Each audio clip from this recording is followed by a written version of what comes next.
This is the Nations Conspire channel. Welcome to today's show.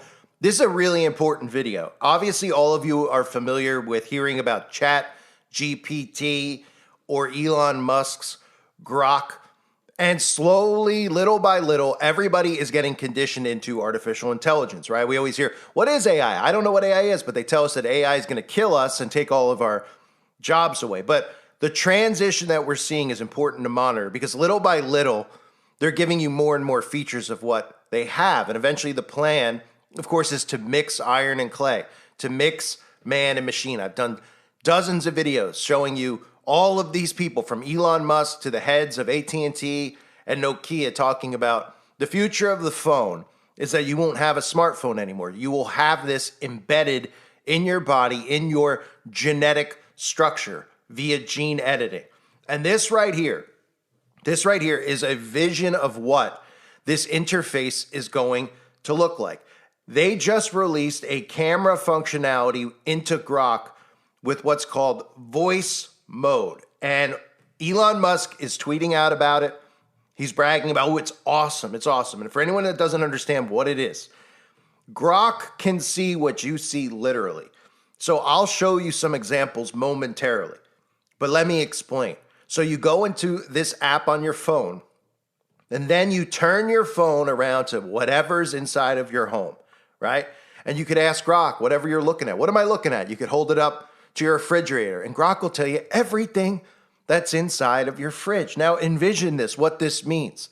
This is the new brain-computer interface. They are normalizing this.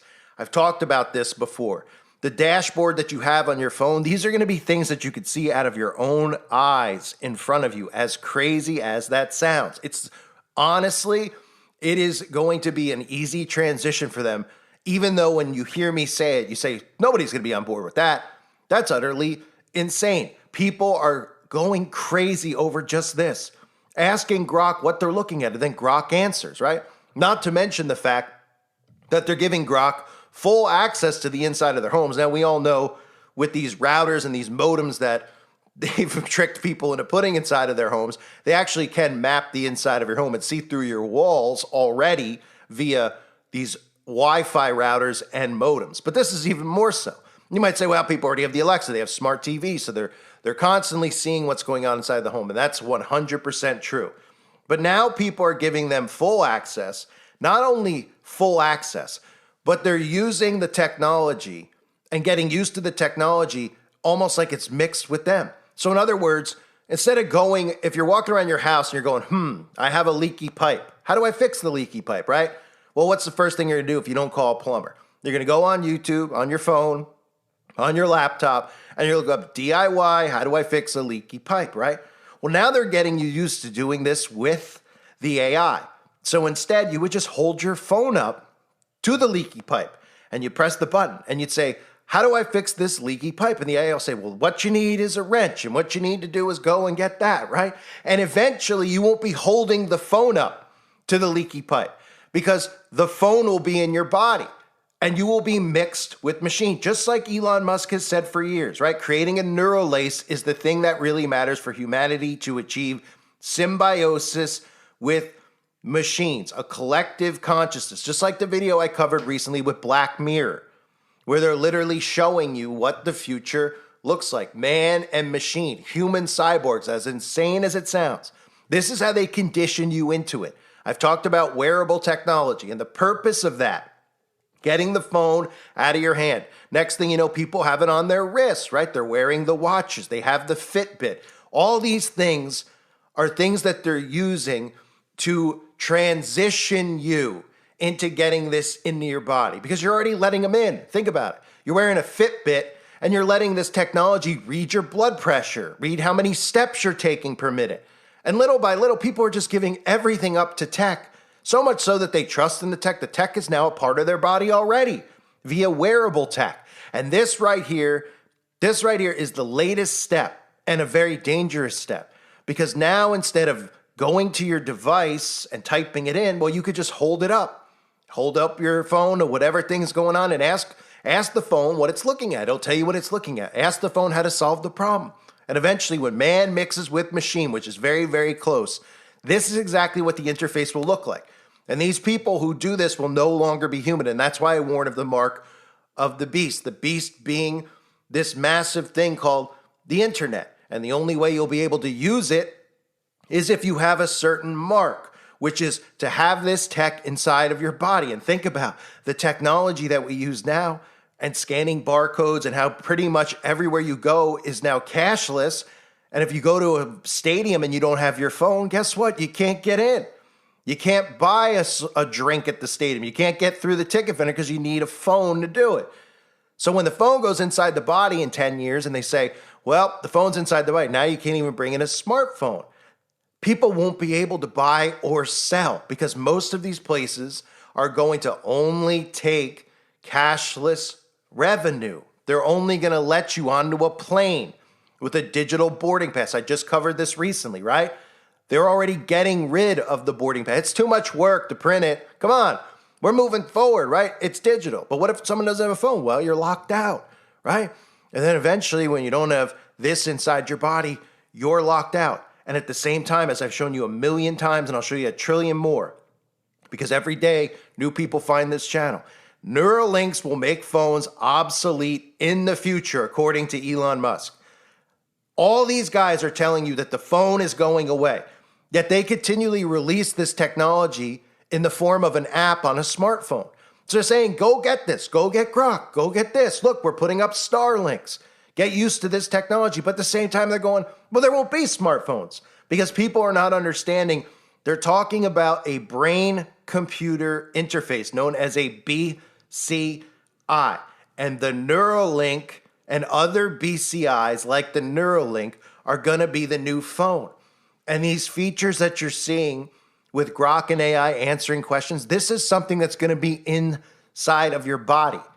In you, you're going to be mixed with machine. Let me show you some of the clips that people have posted where they're showing you how this technology works. And you might look at it and you might say, well, this is completely ridiculous, right? I mean, this is stupid. Of course it is. It's ridiculous. It's stupid.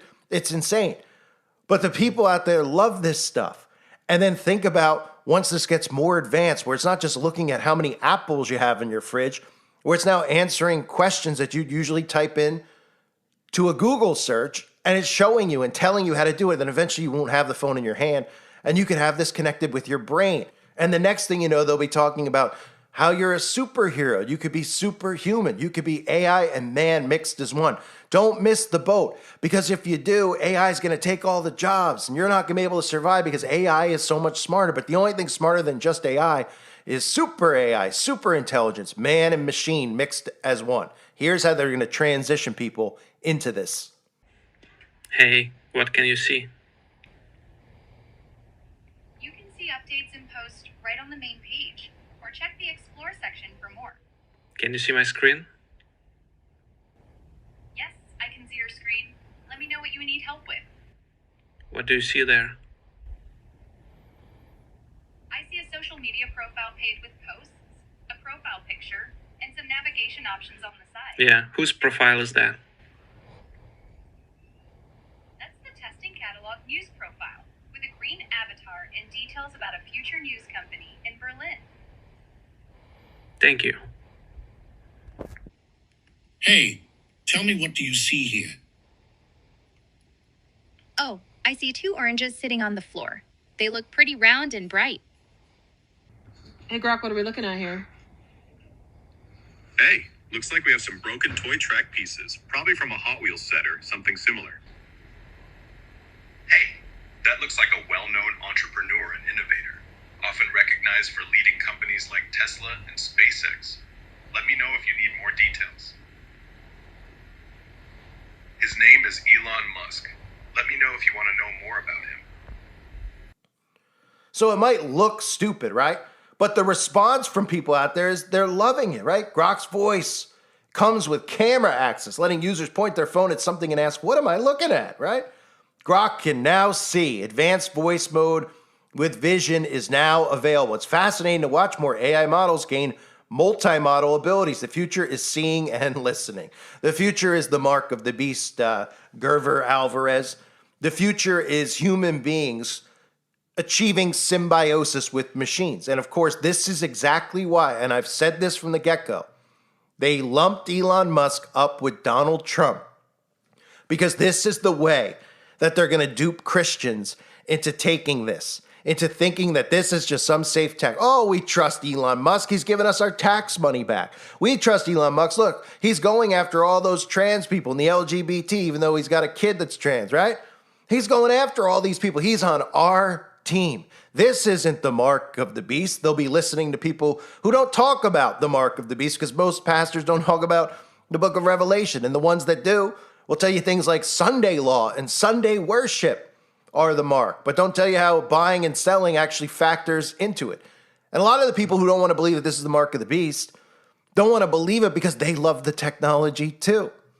They like the advancements in tech. They're on their phone most of the time. I mean, I've seen ministers, and I've been to churches over the last decade or so, in and out of them, sometimes just going to go, or somebody tells me I should try this out.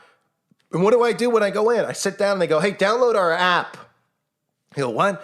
Download our app. And they're reading their sermon off their cell phone in some of these places, right? So you think that they're going to come out and say, hey, the phone going in the body is the mark of the beast, because maybe somebody in the queues there would say, hey, you're reading off of the phone. Maybe you should just use a piece of paper. Maybe you shouldn't have all these big screens with PowerPoints and everything else, because they don't see it. It's right in front of them to see. Most people don't grasp it. So I try to simplify this as much as I can, right? There's a transition going on into getting tech under your skin, and all the wearable tech, including the Apple Vision Pro, right? The glasses, the goggles, where they literally will show you people riding around wearing these glasses, like Google glasses, for example, right? And what do they see in the glasses? Well, you don't know because you're on the outside. Well, what they see when they put these on is they see the same interface that you would see on your phone. So instead of looking down and seeing, oh, here's my iTunes, here's my pictures, here's my little apps, my Pandora, they see it out of their eyes at the same time as they're walking and seeing the real world. They transition people with things like Pokemon Go. I talked about it. We were all laughing about it 10 years ago.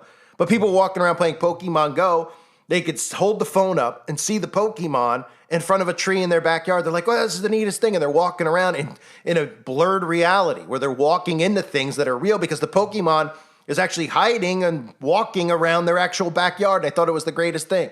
They're blurring the lines between the physical realm and the digital realm, which, of course, many of us believe is the spiritual realm. And to do that, they have to get all of this transitional technology into your lives. So I know people out there are like, well, I have a Fitbit. I think it's great, right? Well, that's great that you think it's great. But the reason that stuff is out there is not because they care about monitoring your health. It's because they expect to get this under your skin. So when they do the transition, it's not going to go from, well, you go to your doctor's office, you don't know how many beats per second your heart takes and all this other stuff. But now you know, because you had the Fitbit on for years. Now they're going to advance and say, what's even better? Now it's under your skin. It's going to detect cancer. It's going to detect disease. That's part of what they're telling you when they're saying AI and healthcare, right? And I've talked about this, the stuff with the United Healthcare. Bringing down the healthcare system is to bring in artificial intelligence healthcare. And nobody knows what that means. They're like, what does that even mean? It means that this tech is going to be in your body, monitoring under your skin. Yuval Harari, all these guys have talked about it. They said the next thing we got to do is get under the skin. That was part of COVID, right? We want to get under your skin. We want to monitor who's been where, who's going there. We want to monitor tracking people, who has the disease, who doesn't, who's been there, who's seen that, blah, blah, blah, blah, blah. Are you social distancing? They want and have to get under the skin. And they only can do that by transitioning you that way. And the future that they're going to tell you about is, oh, the healthcare industry is corrupt. Oh, you don't have to pay for healthcare anymore. Oh, these people are all really bad people. Yeah, well, we all know that they're really bad people, right? We all know that the system's corrupt. But the solution is not better. The solution would be breaking free from the system and going back to the Little House on the Prairie days where you have a doctor in your town, right? And you barter things like, oh, you're a carpenter, he's a doctor. Oh, you come over, you do what you're supposed to do, you help the person out who's sick. And when the doctor wants to build needs his steps repaired, well, then you go and you do it for the doctor and vice versa. And that's how really people were able to live and survive and help each other out. Obviously, it's a different world now. People say, well, that's a crazy notion. We can't go back to that. Well, I'm aware we can go back, but we won't go back because people are addicted to their technology. So to get under your skin, right, you need to see the healthcare system get torn down And then you need to see them start coming out and saying, well, AI can do that. Oh, okay, AI doctor, right? I've talked about that. Oh, you could scan your medical records, just like those people are holding up their phones. That AI is going to be able to hold, you're going to be able to hold that up, have it read your medical records, and then tell you, ooh, you know, your blood level, your red blood cells are a little high. And you're going to go, wow, this is so cool. Then you're going to call your doctor and go in, and then eventually you're not going to use your doctor anymore. And then eventually they're going to go, hey, you know, you don't have to worry about your red blood cells being high if you get this under your skin. And people are like, well, no one's going to do that. Yes, they are. Yes, they are going to do it. Look how far we've gone, how literally foregone we really are with the technology. People will do it. People don't care anymore. People just injected themselves with something that didn't even cure them, and most people ended up dying from it. All they need to see is this get promoted, glorified in the news, tell them that it's free, tell them that it's better, tell them they can live longer, tell them that they don't need the healthcare system, they don't have to pay for health insurance, which they deliberately make the prices so ridiculous that nobody can pay. Oh, there's not even a copay anymore. All this stuff, under your skin monitoring, tracking, so that you don't have to worry about any of it, and it'll alert you. And people will be like, well, it's just like the Fitbit, because it's under my skin, right? And they'll be like, well, I don't want to get an implant. I don't want someone to cut my head open and put a brain computer chip in there. Well, they don't need to. They can inject it into your bloodstream. This is clear. They've made it very clear. They just don't want you to know it yet, because there's a lot of people who are just test dummies for that, who willingly got it injected to them. And they see how many people have actually survived and how many people are connecting to the Bluetooth right now. So remember, with all of this stuff, okay, as I try to simplify this for you, right? Let's just recap. Getting the phone, okay, to now read and tell you things going on in your home. Hold it up to this, it'll tell you that. Hold it up to the wall. What color paint is it? It's Sherwin-Williams, navy blue, right? Oh, hold it up here. How do I do this? Well, here's how you do it, right? And you just start saying, well, my phone, I just hold it up now. I don't have to type it in. I hold it up. Hey, guess what? The next thing could be like the phone in the body. And they go, oh, I don't know about that. And you go, well, you know, all these people who are creating this tech, the plan is to have brain-computer interfaces, right? And they go, I don't even know what that means. I don't have time to pay attention to it. And you go, wait a minute. These are the same people who are saying, well, the Neuralink, the Neuralace is the thing that really matters for humanity to achieve symbiosis with machines. You go, wait, we want symbiosis? Well, they're openly telling you that unless humanity and AI become one and merge, that human beings are going to become extinct. That's what they've been telling you. They say AI is going to take your job. AI is going to surpass humans. How many of these guys do we hear every week? The Google executives, Bill Gates, right? AI is going to surpass humans. Humans are not going to have a purpose anymore unless humans and AI become one. Well, now they're training you for that. This is part of how the training goes. Oh my goodness, you could have so much knowledge that you never thought before with having this in your body. You could automatically be one with it. So you'll know how to fix that pipe without even asking the AI, right? You'll be superhuman. And then think about how the training has been going for the last 50 years with these ridiculous superhero movies, one after the other, Superman, Ant-Man, all these things. And people will go, who watches this crap? Well, you're getting conditioned. That's the purpose of it. Then the celebrities come out and go, what's your superhero power? I like this one, right? Form of witchcraft, really. And while all of that's happening, and while Elon Musk is telling you that phones will be obsolete, but Neuralink will lead the way, we're hearing more and more about Starlink, which is really Skynet. And what are we hearing about it? That you're never going to go offline. So what should you be thinking? You should be thinking, well, what would it matter if phones are going to be obsolete? Why would I care then if I go offline? Because the primary purpose of Starlink, they tell you, is that you'll never go offline. You're lost in the desert, don't have to worry. Right, because when the tech is in your body, you're under the full control of Starlink and Skynet. And what they're literally doing here is transforming what it means to be a human being. And as I've said a million times, I'll say it again. God made every single one of us unique. That's a fact. Nobody can deny that. That's why when you see all these stories about DNA, and they go, we have one splatter of blood. This guy could have been the perfect killer and could have left the crime scene, but he had one little dot. We could find the guy even if he's in Timbuktu because we have that little dot. And even if the guy's not in the data system, well, we can go through all these other means and narrow down who this person is, even if he doesn't look like a suspect in the first place.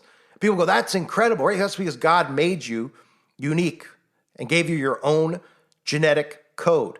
And that's the thing that they're taking away. And that's why when it comes to the mark of the beast, that there's no going back. There's no taking the mark of the beast and going, I want out. Because they're editing you and they're editing what it means to be human, thus God's creation is being changed and transformed into something that it shouldn't be. Mixing man and machine, the mixing of iron and clay. So this is very important from that standpoint. I know some people out there, they don't think the way that I think, which is probably good for them. But when I see this stuff, that's what I see. Here's where we're going now. Here's another thing that they're enabling people to do with the phone. And this is a huge thing because this literally removes the Google search. This removes the typing aspect. This is now holding your phone up. You know, and some people will hear this and they'll just think about the mapping of their home. But we all know that all this tech inside the home has already given them full-on surveillance of your house. That's the purpose of all these smart TVs and everything else. But now it's literally going to answer your problems without you having to go and type it in yourself. And it's doing it from the standpoint as if it's your own eyes, because you're holding the phone up like you're looking at it yourself and you're saying, look here. And then the next thing you're going to say is that, wouldn't it be easier if that was in you? And then think about the superhero, the super intelligence, right? Because humans are going to be gone. AI is going to take over, unless, of course, you allow yourself to become super intelligence, which would be you and AI together. Then you don't have to worry about jobs. Then you don't have to worry about being, removed from society. You could become a superhero in a sense, right? This is the transition into it. Every little thing that they do, every little upgrade that they do, and they have all this ready. This is about conditioning you. This isn't about, Elon Musk just discovered this technology a couple of weeks ago. Now he's releasing it out. This has all been ready. It's about conditioning you into it. And they monitor and track how you react to these things. And if there isn't any pushback, they continue to go forward. It's frightening. I thank everybody for being here. I hope you're all doing well. Let me know what you think in the comment section below. God bless all of you, as always, and your families.